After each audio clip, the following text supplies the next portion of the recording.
Hello everybody out there, and welcome back to another Dark Avenger Comic Book review. In this review we will be talking about the books that came out of Marvel Comics the week of August 6th, 2014. And unlike DC, you actually have, actually I think we have about an even amount, but you're going to be starting this week off with 2 of your books, and then we're going to continue forward with some of mine. And these are, in my opinion, average reads, and shockingly, an average read goes to first Iron Fist Living Weapon, issue number 5. I don't like the cover. Well, the cover's a little bit kinda, but the story was, like I said, pretty average.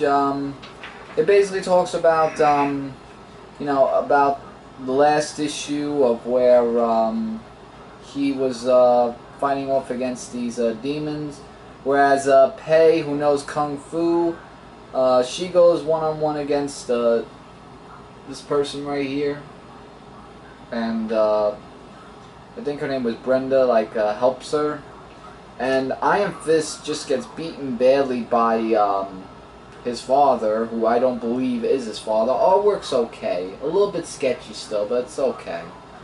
I mean, he's trying to use his fists and everything. It goes back in the past when he was being bullied, and he met up with this girl. I forgot what her name was, but they called him Snow Pea, basically, because he was, not really strong. So then the Mighty Show Low happens, where who was going to go up against him, and in his childhood he saw someone that was like him with the Iron Fist, who tried to fight him, and that didn't turn out so well.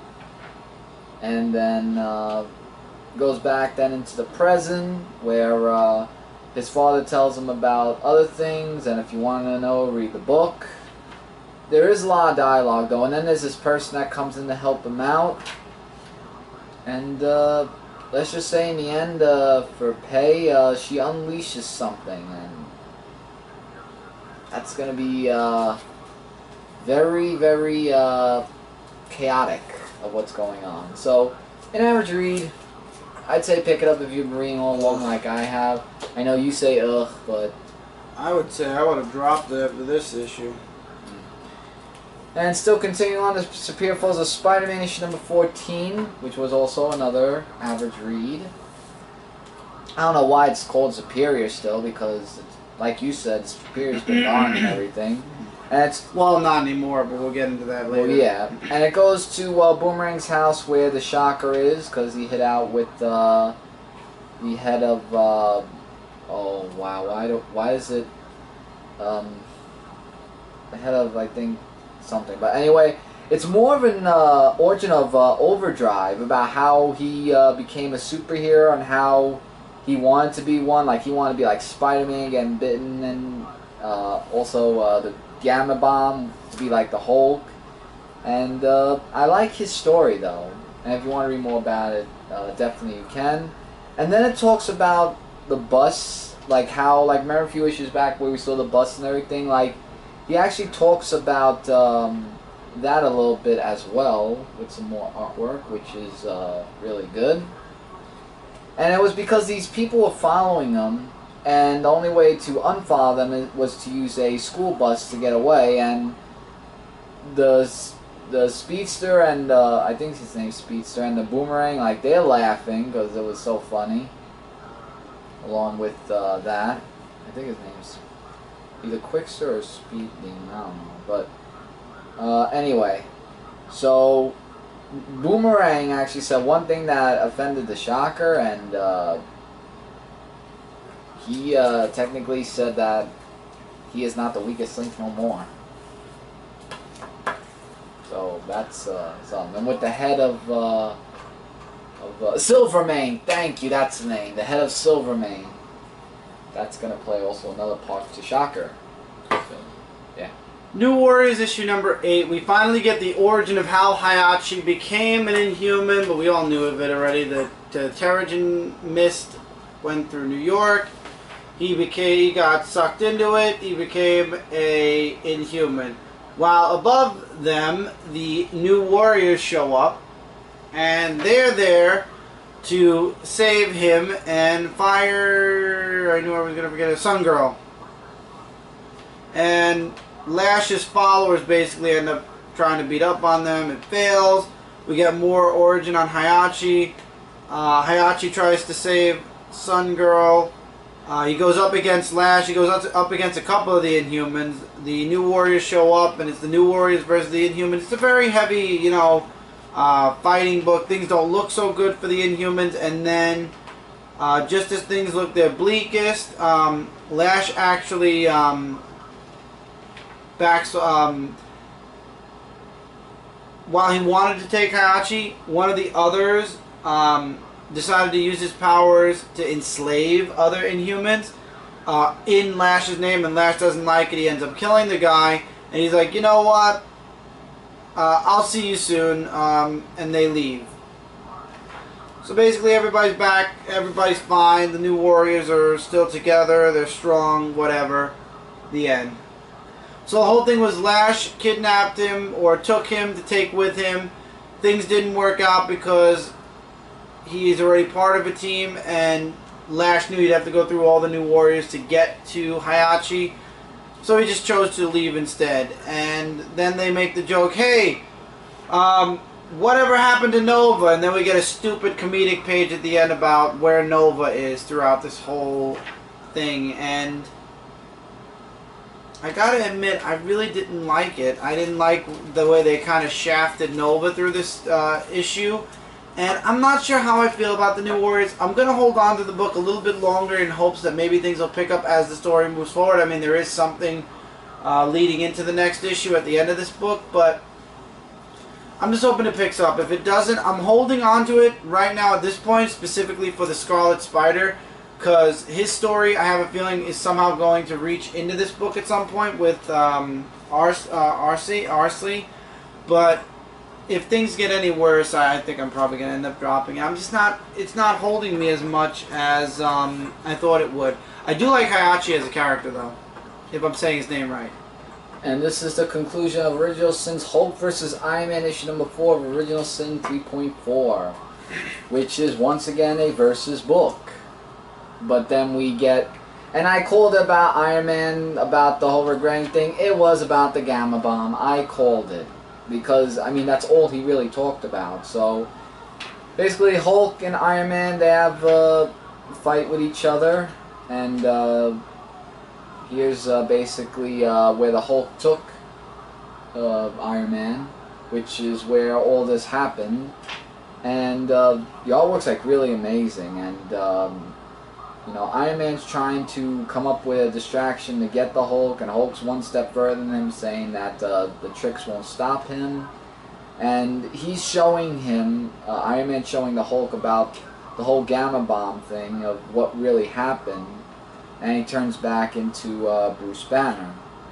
So we find out years ago what Iron Man really did, and you know, like, he's just he was just basically trying to one-up Bruce Banner with, you know, being smarter than him, because he didn't like that Bruce was smarter with all the stuff that he was coming up with. So, yeah, so with that, Iron Man just says he can never learn the truth. And the truth was that if the bomb doesn't kill, it could change biomatter. So what he did was that he made the bomb less destructive, so that way it wouldn't cause a whole big thing. Like, he just changed something in the bomb. If you want to know more about it, wait, was this years ago? This was years ago? Yeah, this was years ago. Okay. Before that led to this in the present. So that's the truth that he doesn't want Bruce to know, that what he did about the bomb and changing it. So throughout the whole series, like, I would give it between, with 1 and 2 being a little the best I could give is between a 3.5 to 4 out of 5 for the whole Hulk versus Iron Man. That's nice and fair. It is nice and fair, I think. Alright, and before we get into Mike's 2-part book, let's do Rocket Raccoon issue number 2. Now, guys, this book is not something that you need to take super seriously. I find it a really fun book. Okay, so Rocket got arrested in the last issue. Now, he wants to be put in the hardest prison, which the prison's name is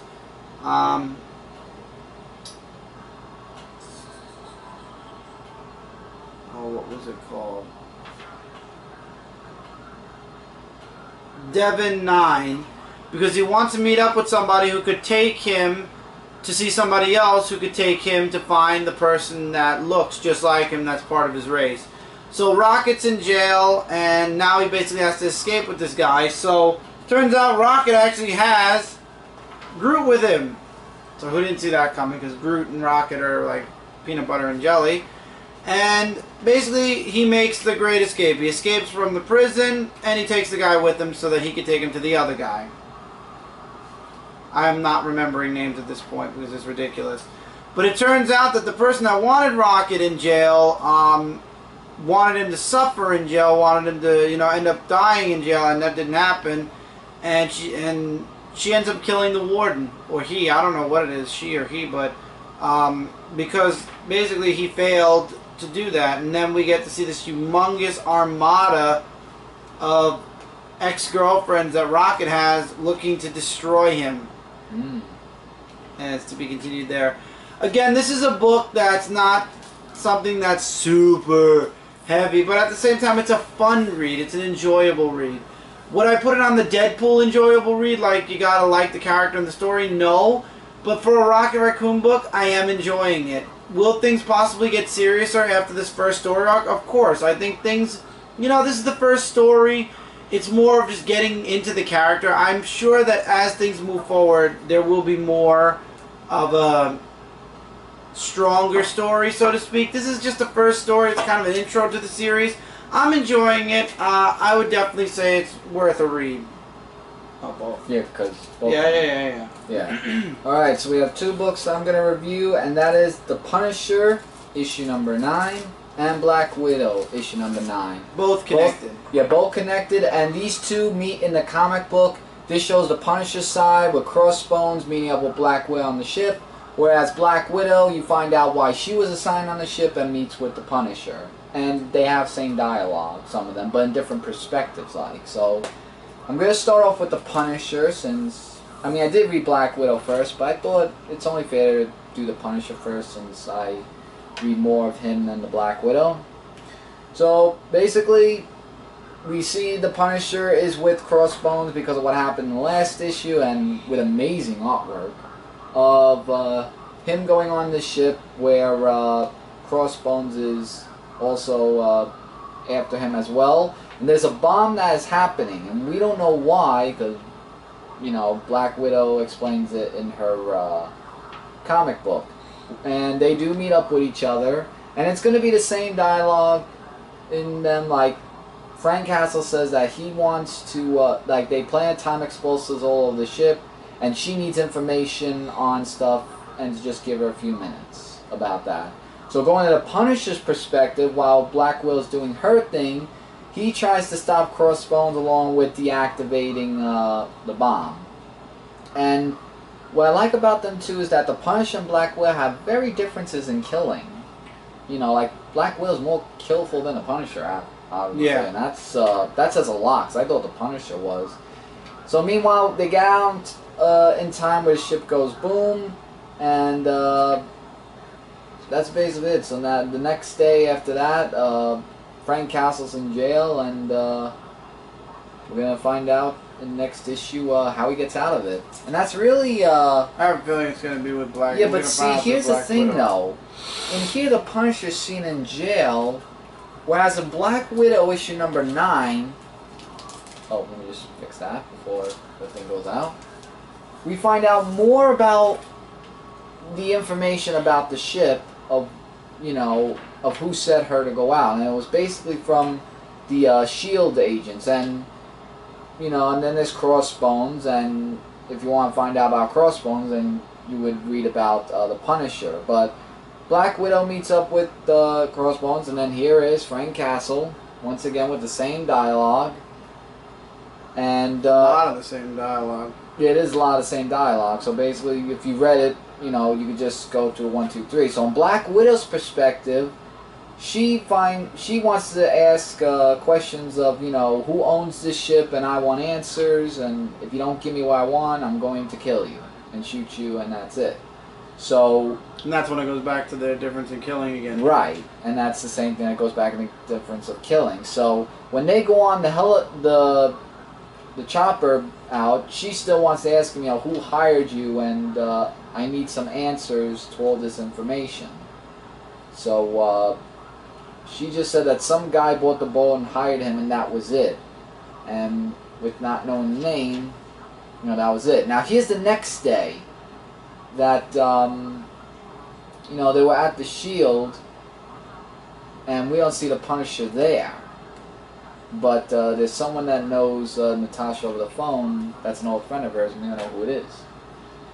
So I guess that's the whole perspective thing. I mean, they both get a 5 out of 5. Will I come back for another Black Widow? Not really. Well, I think they're gonna cross over for 2 more issues. I mean, if they're gonna cross over for 2 more issues, I'll get it. But if not, then no. I will stick around though for the Punisher, but there will be a dual review on Comic Frontline, so do expect that. Next issue of Legendary Star-Lord, issue number 2. This issue didn't make a little bit of sense to me, and I think it's because it resolved itself too fast. The beginning of the issue, we have Peter as a prisoner of his sister now, who's basically going to turn him over for, what was it? A bounty which was put on his head at the Fortress Viderdoom. And at first we believe that the sister's just giving him up, and then we get a couple of hours before where basically the sister hates his guts. You know, she's like, I had to fight to be where I was. Our father wasn't exactly the most giving person. I had to prove myself and everything, and here you are, basically soiling his name. You screwed him. Because of you now, he's not, you know, leading the Spartax anymore. The Spartax people are in a shamble now, and basically Spartax is going to hell. And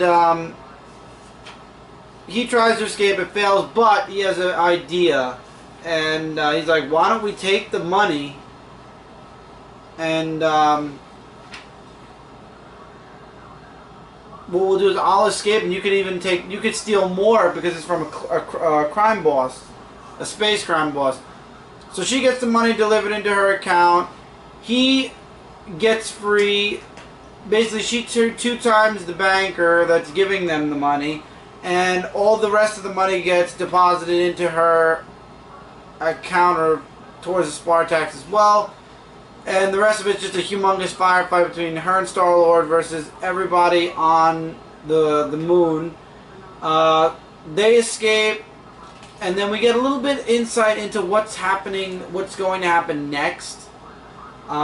Because now all of a sudden they're buddy-buddy. Him and his sister are, you know, the best of friends now. She's like, I'm your sister, you can tell me anything. I could tell you seem like you have a death wish. If you can't tell your sister, who can you tell? So all of a sudden she went from the very beginning of the book saying, you're my half-brother, and I hate you, to, I'm your sister, you can tell me anything. And that's where we find out that he made a mistake, he made a deal with a very bad person in a very bad place, and now he wants to make it right. And he's going to go find Thanos. And we also get introduced to another character who I'm sure we're going to see at some point, and that is Mr. Knife. Well, I'm sure he's going after Star-Lord, because Star-Lord and his sister ended up taking all their money. And Star-Lord, by the way, wouldn't take his half of the bounty. He just wanted enough to get to a certain place, and the rest he wanted to go to the Spartax people and his sister to help out, you know, fixing everything up and to help the people out. So, really good book. I'm really loving it. I left a lot out on purpose because you should be reading this book. It was spectacular. This is my number 3 pick of the week. And the last 2 are the Spidey books. Superior Spider-Man, Edge of the Spider-Verse. It's back.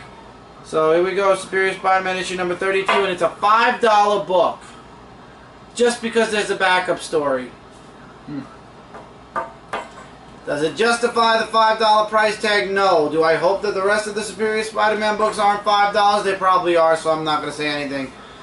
So it goes back to what was going on in Superior Spider-Man number 19, where he disappeared for a time, and then all of a sudden, out of nowhere, he came back, and obviously something happened to him, but we don't know what. Well, now we're going to find out, and it involves Spider-Verse.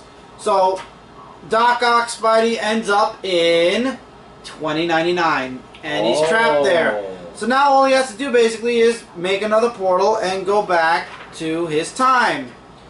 And of course he has Miguel's brother Gabriel helping him out, and there's actually a reference to a certain series which we have right behind me, which is Time Storm 2009 to 2099, where Spider-Man 2099 actually met the Spider-Man of the present, and it's actually referenced here. Let's see. Right there? Yeah. Oh, they don't reference the thing. They just say events of the when Spider-Man met Spider-Man 2099. But anyway, Doc Ock ends up making the machine. He travels back in time. He travels through the portal, and he ends up on a different world. Not that the main Marvel universe, on a different universe.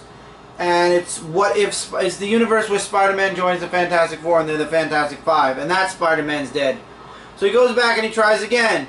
He ends up in the House of M universe, and that Spider-Man's dead. He does it again, and he goes to the world where Peter Parker is still the Iron Spider-Man, and that Spider-Man's dead. He does it again, and another Spider-Man's dead. And then he's starting to say, why are all these Spider-Men dead? And he actually wants to figure out what is causing it. And, you know, he tracks the energy signature. It goes to the Spider-Man. For those of you that read it, the Spider-Man from India, I believe. I can't remember for sure, but it's... But anyway, he shows up to save him in the end, and enlists him into his spider army. And Whoa. as he's thanking Doc Ock and honored to be the first person Doc Ock saved, it turns out he's not the first person Doc Ock saved. Doc Ock saved several people, and it's to be continued. The backup story basically is for the Spider-Man in another universe. I forgot which Spider-Man it is, but it's the Spider-Man where Mary Jane dies and Wolverine trains Spider-Man to be more like him, so he's like more like Spider-Man, more like Wolverine, where all he wants is revenge and to kill those who are evil. That sounds more He like goes a face to comic face with the guy that's trying to kill the other Spider-Man, and Doc Ock actually says, there's no way you can fight him, come with me. I'm putting together an army so we can stop this and figure out what's going on, and then we'll kill this bastard. And he's like, as long as we get to kill him. So that was truly the first person Doc Ock saved. And it's, again, to be continued. Really awesome. I've been so pumped for Spider-Verse. I left a lot out again, guys. I'm going to leave a lot out of these last three books because you guys have to read it. This was a you know, I was always dogging on Superior Spider-Man because Peter Parker was dead, gone, and we didn't get, you know, we didn't know he was coming back. At issue 19, we didn't know this. Now that we have Amazing Spider-Man, and Amazing Spider-Man is going to be the main focal point of the Spider-Verse, and Doc Ock's going to be at the edge, it's going to be really, really interesting to see how this works out. And I'm finally got to see Spider-Verse. You know, we've all been excited, you know, eager to see it. I'm glad we finally got our first glimmer at the edge of the Spideyverse, and I just can't wait to see what happens next. Really excited. And for a Superior Spider-Man book, hey, Peter Parker's back as Spider-Man now. I could actually say I enjoyed reading this because I know in the end Doc Ock's going to not be Spider-Man anymore. Finally, Miles Morales, The Ultimate Spider-Man, issue number 4. Miles versus the Green Goblin. And we find out a little bit more about Kate Bishop. Turns out that Kate has to break up with Miles, knowing that Miles is Spider-Man. Her and her sister, she actually reveals the secret to her sister. So good job for telling her, Miles. But it turns out that Kate's parents are something. We don't know what, but it puts Miles in danger, puts her in danger, so she has to break up with him. We don't know why yet. Obviously, we'll find out later on. So then we got Miles versus the Green Goblin. And the Green Goblin's like, are you going to, where was it? Are you here to worship me, or are you a disciple of Peter Parker?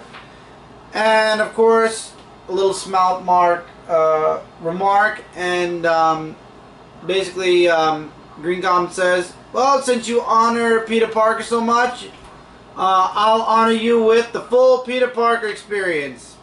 So the rest of the book is Miles versus the Green Goblin. Until, of course, Peter Parker shows up.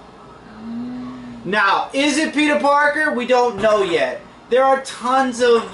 because isn't Peter Parker's dead in Miles' universe? There are yeah, that's what they claim. There are tons of speculation. Some people say the person that died was a clone, and this is the real Peter Parker. Some people are saying Peter Parker somehow was revived, like he was sent to S.H.I.E.L.D. Could you go get my soda, please? I'm getting a little dry. That somehow Peter Parker, after he died, was taken back to the S.H.I.E.L.D. base, and they somehow revived him, and he's been at S.H.I.E.L.D. until they disbanded, and now they kind of released him. Thank you so very much. I just think it could be a straight-up clone, period. Some of that Nick Fury purposely cloned Peter Parker to get the original Spider-Man back, but we don't know. And at the end of this book, when May says, "I know Pete, that's Peter," that might be Brian Michael Bendis' way of saying, hey, listen, this is the real Peter Parker, and I'll explain why in a future story arc. I don't know. But to be honest, in the first issue where we saw Pete, remember when he confronted Miles? He was a jerk. In this book, he actually felt like Peter Parker. His smart mouth remarks, his, you know, the way his personality completely was like Peter Parker. And Miles, of course, uses his sting, his spider sting, because he has like that special power that Pete doesn't have. And it kind of messes with Green Goblin, and he kind of runs off and... oh, it's called the Venom Blast, I'm sorry. And even Pete knows he just wasn't ready. He'll be back when he's ready. And then it kind of ends, like I said, with Aunt May. They're on the news, you got the police saying, hands in the air. and May is like, no, that's Pete. I know, what was it? Gwen's like, we don't know. It might not be him. It has to be somebody else. And Aunt May's like, no, I know it's him. My Peter's alive. Is that Brian Michael Bendis' way of saying, yes, this is Peter Parker, and I'm going to explain how it's Peter Parker later on? Quite possibly, because we never saw a body go into the ground. I've said this on multiple occasions. Just like Captain America, we didn't see a body. He could still be alive out there. Just like Wolverine, he has a healing factor. His hand was still, like his skeletal system was still there. It takes one cell to regenerate. All three of these people can be back in the Ultimate Universe, and I think they're going to need all three to save the Ultimate Universe, because other than Miles Morales, the Ultimate Spider-Man, the Ultimate Universe is going... Sorry about that, guys. The camera decided to just let itself go. I tell you, once we get done with a few things that we're getting, we definitely have to get a new camera, like a video camera, for sure, because at this point... Yeah. Maybe for Christmas this year. No, maybe. I don't know. But anyway, like I was saying, the way things are going in the Ultimate Universe right now, they need the help because things are going really to crap right now. The only good series from the Ultimate line right now is Miles Morales, the Ultimate Spider-Man. And if this truly is Peter Parker, will we get a Peter Parker, the Ultimate Spider-Man? I don't know. But that would be pretty cool to have two Spider-Man books out of the Ultimate Universe. This way we don't lose Miles, because I really do like Miles, and I'll still read Miles, don't get me wrong. But we also get Peter Parker, Spider-Man as well. Maybe Miles will stay in New York, Peter will go, you know, be a worldwide kind of hero. Or vice versa. Maybe Miles will, or maybe they'll both be in New York. You never know. I have no clue. Is this even the real Peter Parker? Is it worth speculating? Hell yeah, it's worth speculating. But is it the real Peter Parker? I guess we'll have to wait and find out as the story progresses. But I'm loving Miles Morales, the Ultimate Spider-Man. I highly recommend it. And with that, that's it for this review, guys. Again, sorry for the late reviews. It's just been a hell of a busy weekend this past weekend. Hopefully things will get back to normal this weekend. As always, we will be doing a lot of individual reviews on Comic Frontline this week. Yep. A lot of these books were already reviewed on Comic Frontline, but we will be doing a couple more. There is a secret project going on that I'm working on. It's already in motion. We aren't making an announcement for it, but you can find this project. It's already started. It's somewhere on YouTube as we speak. And it's something that we used to do, something that a few people might expect, something a few people might not expect. For more details, I would definitely point you guys to Brooklyn Boys, where we might actually not make an announcement of the project, but reference to the project. So you will find out what that project is maybe a little bit earlier than everybody, than the actual full-fledged announcement. And we're going to be working on that too. There's a lot of stuff we're working on. There's tons of toy reviews that are going to be coming your guys' way soon, as you guys saw from the Christmas in July video. It's just been one hell. We got everything towards the end of July anyway, because Christmas in July was July 25th. We are only in now the second week of August. So now we're just getting ourselves our bearing. I've been very busy at work, so everything should be starting to come up on Comic Frontline soon. I have a week off coming up, so that's going to definitely push a lot of things. So guys, as always, comments, likes, dislikes, agree, disagree, your thoughts, questions, comments on any of the comic books here, recommendations for comics we aren't getting, feel free to leave them in the box below, and we will answer or talk about it, and we will answer everybody's comments, even if it's not a question, on this Friday's weekly comic book haul. Yep. So until next time, everybody, take care. Oh, thank you. Yeah. Don't forget to check out Comic Related, Comic Frontline, and Zone4Podcast.com. Together we are your #1 source for comic related news, reviews, and a whole bunch more. And until next time, everybody, we will see you guys. Keep reading, keep collecting, and we'll see you guys in the next review. Yep. Later, everybody.